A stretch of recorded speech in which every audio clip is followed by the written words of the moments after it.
Се затресе предизборната атмосфера. Експлозија во пекара во Ѓорче Петров во 3 по полноќ предизвика нова серија меѓусебни обвинувања кај ВМРО ДПМН и СДСМ. Пекарата е во собственост на семејството на подпредседателот на ВМРО ДПМН Владо Мисајловски. Тој на социјалните мрежи објави дека е добро што никој не е повреден и дека ова го смета за порака до него. На своевиден начин се продолжува пироманската традиција откако претходно во текот на изборите 2017 имаше пожар во мојот дом. Нема да навлегувам што и како, кој и каква е нарачката. Пораката која ја праќаа до мене на стартот на изборната кампања сама си се испишува, ама одговорот е дека нема да ме поколебате, ниту исплашите. Председателот на партијата е уште подиректен. Нарачателите и инспираторите треба да се бараат во власта на СДСМ. Да им порачам дека не се плашиме, напротив, ако тој им е целта на овие криминалци диригирани од еден центар на Млоки и оркестрирани и сценарирани од страна на власта, дека не им се плашиме, напротив, ова повеќе не мотивира. Сега за сега ќе бидеме трпеливи и ќе чекаме институциите да го расветлат настанот.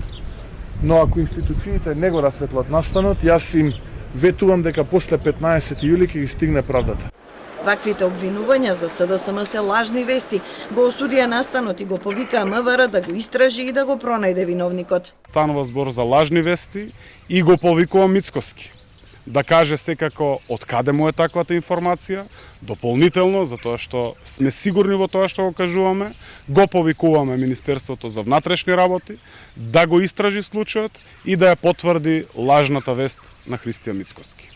МВР во својот билтен соопшти дека при увидот полициските службеници забележале дека влезната врата на пекарата е целосно извадена од лежиштето и има материјална штета. На чадот му претходела детонација, па постои сомневање дека се работи за подметната експлозивна направа. Паралелно, двете партии продолжуваат со предизборната агенда. Лидерот на ВМРО ДПМН Мицкоски го посети Куманово за да разговара, како што соопшти, за лошата политичка и економска состојба во државата и за лошото менаџирање со здравствената криза. Лидерот на СДСМ Зоран Заев отиде да види како се гради експресниот пат Штип-Кочани, поточно првите 14 километри од Штип до Крупиште, што стартуваше во април 2017.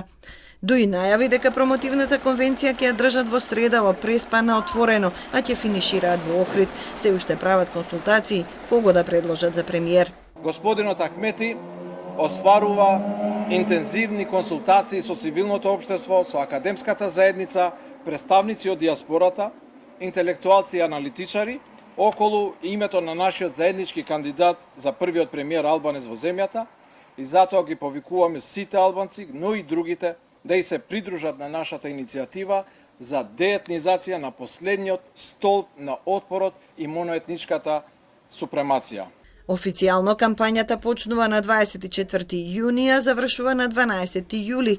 На изборите учествуваат 4 коалиции и 11 партии.